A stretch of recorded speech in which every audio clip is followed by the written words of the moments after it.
Halo, halo, bertemu kembali dengan Ibu pada pokok bahasan distribusi normal. Seringkali dalam kehidupan sehari-hari kita menemui berbagai data ya, di mana data itu merupakan data dari fenomena alam. Di antaranya misalnya data nilai ulangan, misalnya data nilai pengukuran galat, dan sebagainya.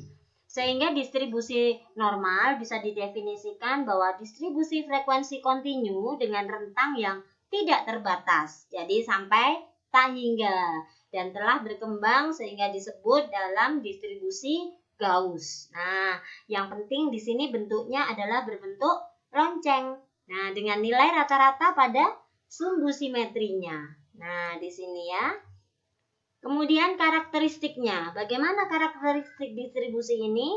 Dia selalu grafiknya di atas sumbu X, sumbu datar ya, dan selalu berbentuk simetris. Nah, simetris ya, X sama dengan mu. Mempunyai satu nilai modus, grafiknya mendekati berasimtot pada sumbu X dan luas daerah grafik selalu dengan satu satuan unit persegi. Nah, kita asumsi bila nilai rata-rata, median, dan modusnya sama. Selanjutnya, parameter distribusi normal. Di sini parameternya ada dua, yaitu mean dan standar deviasi. Bagaimana rumusannya? Rumusannya adalah Z sama dengan X min mu per standar deviasi. Ya. Berikutnya, bagaimana bentuk-bentuknya? Jadi di sini bentuknya ada tiga. Perhatikan yang pertama. Yang pertama, lancip sekali ya. Ya, lancip sekali karena standar deviasinya ya nilainya kecil. Nah, yang kedua agak landai ya. Kemudian yang ketiga, makin landai karena standar deviasinya semakin besar. Jadi jika semakin besar, maka kurvanya semakin landai. Selanjutnya, tabel luas kurva. Nah, bagaimana ini?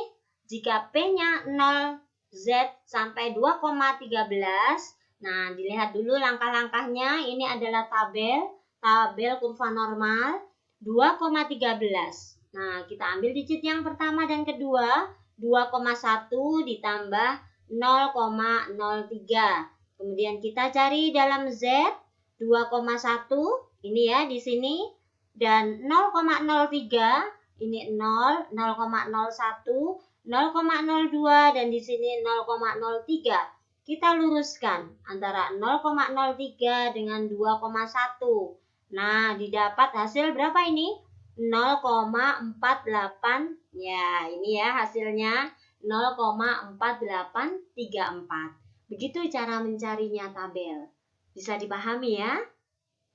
Nah, selanjutnya kita gunakan contoh soal berikut. Dengan menggunakan tabel, hitung nilai dari P minus 1,75 lebih kurang dari Z dan kurang dari 0.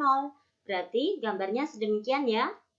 Oke, berarti ini identik sama dengan P-nya 0 sampai 1,75. Kenapa sama? Karena simetris. Ingat ya tadi ya. Karakteristiknya adalah simetris. Sehingga dari tabel bisa kita cari 0 sampai 1,75. Cara mencarinya sama dengan tabel yang tadi ya. Luruskan berapa? Oke, luruskan 1,7 kemudian dengan 0,05. Nah, diluruskan dalam tabel hasilnya 0,4599. Selanjutnya, yang B adalah 1,32 sampai 2,12. Nah, karena simetris kita bagi dulu ya. Nah, kita bagi dulu dari 0 sampai 2, nah ini ya, sampai 2,12, kemudian 0 sampai 1,32.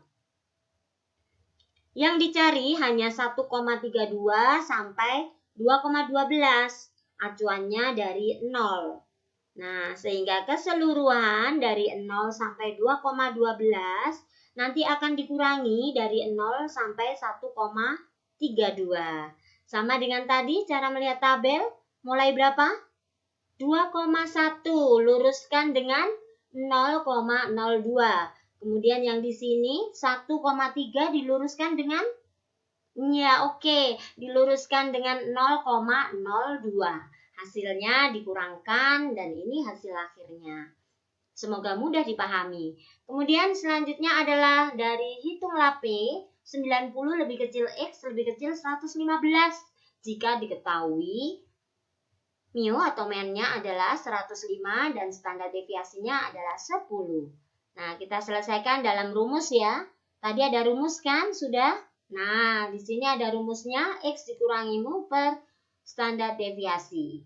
Kita kurangkan, kemudian kita bagi. Nah, di sini sudah diketahui ya, 10 ya. Kita substitusi ke sini 10. Hasilnya 1,5. Hati-hati minus ya. Kemudian yang kedua, jika X2-nya 115. Nah, kita hitung dulu. Sama ya, kita kurangi, kemudian kita bagi dengan 10. Hasilnya 1. Berarti yang kita cari adalah P dari minus 1,5 sampai 1. 1,5 sampai 1. Kemudian kita susun dari minus 1,5 sampai 0. Kemudian dari 0 sampai 1. Nah, dari sini sampai sini. Kemudian ditambah dengan dari sini sampai sini. Begitu ya. Kita tambahkan. Sama dengan tadi di tabel. Ya, sama ya dengan di tabel. Nah, hasilnya kita jumlahkan. Yaitu 0,7745. Contoh kedua adalah soal cerita. Jika sebuah perusahaan memproduksi bola lampu yang ketahanannya berdistribusi normal dengan rata-rata 825 jam dan simpangan baku 45. Berapa persen lampu yang ketahanannya antara 800 dan 860 jam? Nah, berarti X-nya diketahui 800 dengan 860. Kemudian rata-ratanya 825. Kemudian simpangan bakunya 45. Kita hitung ya hasilnya ini. Kemudian yang kedua, yang X-nya 860. Sama, dibagi 45. Hasilnya ini. Berarti yang dicari adalah dari minus 0,55 sampai 0,78. Nah, kita pecah dari 2, jadi 2 ya. 0,55 sampai 0 dan 0 sampai 0,78. Kemudian kita jumlahkan. Jangan lupa pertanyaannya adalah berapa persen, berarti hasilnya kita kalikan 100. Hasilnya adalah 49,11% lampu yang ketahanannya 800 dan 860. Silakan lengkapi pemahaman kalian dengan tantangan belajar berikut. Yang pertama adalah sebuah produksi dari perusahaan bola lampu.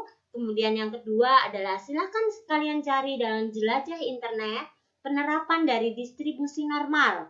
Ungkapkan permasalahannya dan uraikan langkah-langkahnya. Ikatlah ilmu dengan menuliskannya. Thank you so much.